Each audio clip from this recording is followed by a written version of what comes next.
Chapter 8. Where are the damn Girl Scouts when you need them? Hannah sank further into the squishy cushions of her couch and tried to unbutton Sean's paper denim jeans. Whoa, Sean said, we can't. Hannah smiled mysteriously and put a finger to her lips. She started kissing Sean's neck. He smelled like Lever 2000 and strangely chocolate, and she loved how his recently buzzed haircut showed off his sexy angles of his face. She'd loved him since 6th grade, and he'd only gotten handsomer with each passing year. As they kissed, Hannah's mother, Ashley, unlocked the front door and walked inside, chatting on her teensy LG flip phone. Sean recoiled against the couch cushions. She'll see, he whispered, quickly tucking in his pale blue Lacoste polo. Hannah shrugged. Her mom waved at them blankly and walked into the other room. Her mom paid more attention to her BlackBerry than she did to Hannah. Because of her work schedule, she and Hannah didn't bond much aside from periodic checkups on homework, notes on which shops were running the best sales, and reminders that she should clean her room in case of any exes coming over to her cocktail party needed to see the upstairs bathroom. But Hannah was mostly okay with all that. After all, her mom's job was what paid Hannah's Amex bill. She wasn't always taking things, and her pricey tuition at Rosewood Day. I have to go, Sean murmured. You should come over on Saturday, Hannah purred. My mom's going to be at the spa all day. I'll see you at Noel's party on Friday, Sean said. And you know this is hard enough. Hannah groaned. It doesn't have to be so hard, she whined. He leaned down to kiss her. See you tomorrow. After Sean let himself out, she buried her face in the couch pillow. Dating Sean felt like a dream. Back when Hannah was chubby and lame, she'd adored how tall and athletic he was, how he was always really nice to teachers and kids who were less cool, and how he dressed well, not like a colorblind slob. She'd never stopped liking him, even after she'd shed her last few stubborn inches and discovered defrizzing hair products. So last school year, she casually whispered to James Freed in the hallway that she liked Sean, and Colleen Rink told her 3 periods later that Sean was going to call Hannah on her cell that night after soccer. It was yet another moment Hannah was pissed Allie wasn't there to witness. They'd been a couple for 7 months, and Hannah felt more in love with him than ever. She hadn't told him yet. She kept that to herself for years, but now she was pretty sure he loved her too. And wasn't sex the best way to express love? That was why the virginity pledge thing made no sense. It wasn't as if Sean's parents were overly religious, and it went against every preconceived notion Hannah had about guys. Despite how she used to look, Hannah had to hand it to herself. With her deep brown hair, curvy body, and flawless, we're talking no pimples ever skin, she was hot. Who wouldn't fall madly in love with her? Sometimes she wondered if Sean was gay. He did have a lot of nice clothes, or if he had a fear of vaginas. Hannah called for her miniature pincher Dot to hop up on the couch. Did you miss me today? She squealed as Dot licked her hand. Hannah had petitioned to let Dot come to school in her oversized Prada handbag. All the girls in Beverly Hills did it, after all. But Rosewood Day said no. So to prevent separation anxiety, Hannah had bought Dot the snuggliest Gucci bed money could buy and left QVC on her bedroom TV during the day. Her mother strode into the living room, still in her tailored tweed suit and brown kitten heel slingbacks. There's sushi, Miss Marin said. Hannah looked up. Toro rolls? I don't know, I got a bunch of things. Hannah strode into the kitchen, taking in her mom's laptop and buzzing LG. What now? Miss Marin barked into the phone. Dot's little claws ticked behind Hannah. After searching through the bag, she settled on one piece of yellow-tailed sashimi, one eel roll, and a small bowl of miso soup. Well, I talked to the client this morning, her mom went on. They were happy then. Hannah daintily tipped her yellow-tail roll into some soy sauce and flipped breezily through a J.C. Crew catalog. Her mom was second in command at the Philly advertising firm, McManus and Tate, and her goal was to be the firm's first woman president. Besides being extremely successful and ambitious, Miss Marin was what most guys at Rosewood Day would call a MILF. She had long, red gold hair, smooth skin, and an incredibly supple body thanks to her daily yoga ritual. Hannah knew her mom wasn't perfect, but she still didn't get why her parents had divorced 4 years ago, or why her father quickly began dating an average-looking ER nurse from Annapolis, Maryland, named Isabel. Talk about trading down. Isabel had a teenage daughter, Kate, and Mr. Marin had said Hannah would just love her. A few months after the divorce, he'd invited Hannah to Annapolis for the weekend. Nervous about meeting her quasi-stepsister, Hannah begged Allie to come along. Don't worry, Han, Allie assured her. We'll outclass whoever this Kate girl is. When Hannah looked at her unconvinced, she reminded Hannah of her signature phrase, I'm Allie and I'm fabulous. It sounded almost silly now, but back then, Hannah could only imagine what it felt like to be so confident. Having Allie there was like a security blanket, proof she wasn't a loser her dad wanted her to that her dad had wanted to get away from. The day had been a train wreck anyway. Kate was the prettiest girl Hannah had ever met, and her dad basically called her a pig in front of Kate. He'd quickly backpedaled and said it was only a joke, but that was the very last time she'd seen him, and the very first time she'd ever made herself throw up.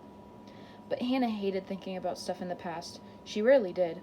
Besides, now Hannah got to ogle her mom's dates in a not-so-will-you-be-my-new-father way, and would her father let Hannah have a 2 a.m. curfew and drink wine like her mom did? Doubtful. Her mom snapped her phone shut and fastened her emerald green eyes on Hannah. Those are your back-to-school shoes? Hannah stopped chewing. Yeah? Miss Merrin nodded. Did you get a lot of compliments? Hannah turned her ankle to inspect her purple wedges, too afraid to face the Saks security. She'd actually paid for them. Yeah, I did. Mind if I borrow them? I'm sure if you want. Her mom's phone rang again. She pounced on it. Carson? Yes, I've been looking for you all night. What the hell is going on there? Hannah blew at her side-swept bangs and fed Dot a tiny piece of eel. As Dot spit it out on the floor, the doorbell rang. Her mother didn't even flinch. They need it tonight? She said into the phone. It's your project. Do I have to come down there and hold your hand? The doorbell rang again. Dot started barking and her mother stood up to get it. It's probably those Girl Scouts again.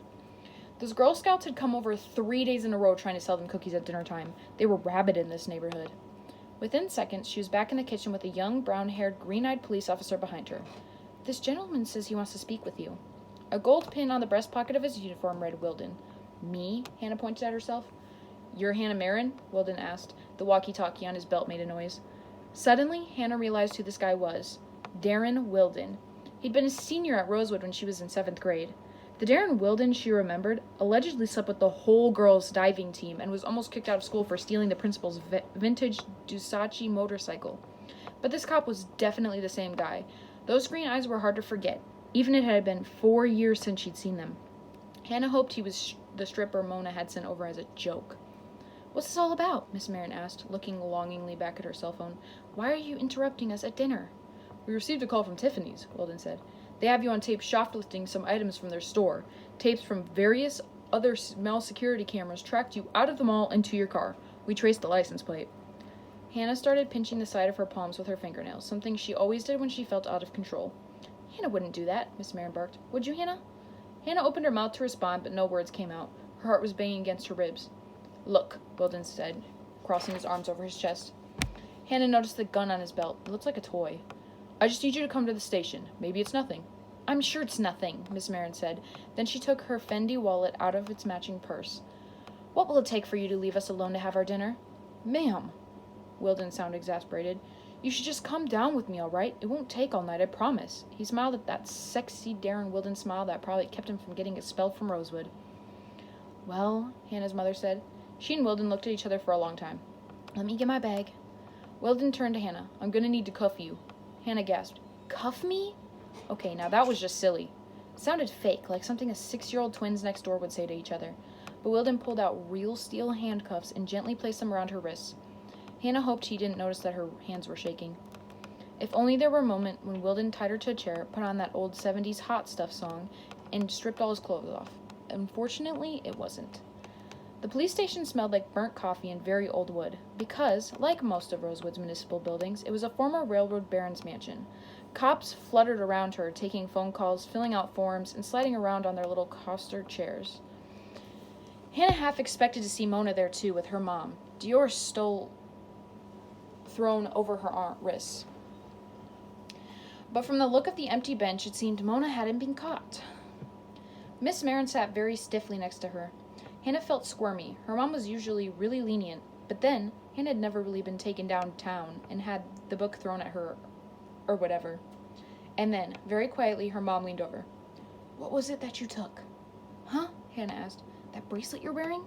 Hannah looked down. Perfect. She'd forgotten to take it off. The bracelet was circling her wrist in full view. She shoved it further up her sleeve. She felt her ears from the earrings. Yep, she'd worn them today too. Talk about stupid. Give it to me, her mother whispered. Huh? Hannah squeaked. Miss Merrin held out her palm.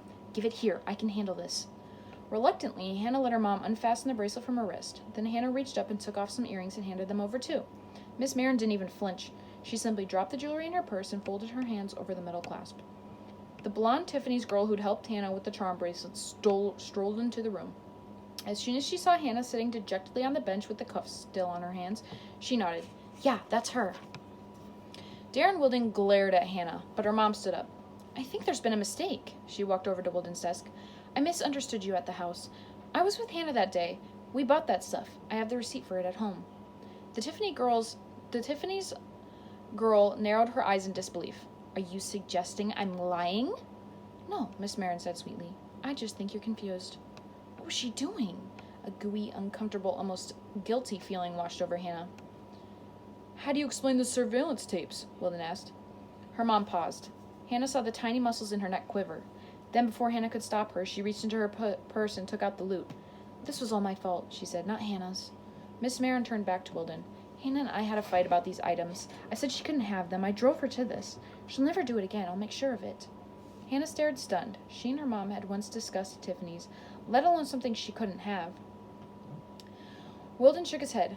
Ma'am, I think your daughter may need to do some community service. That's usually the penalty.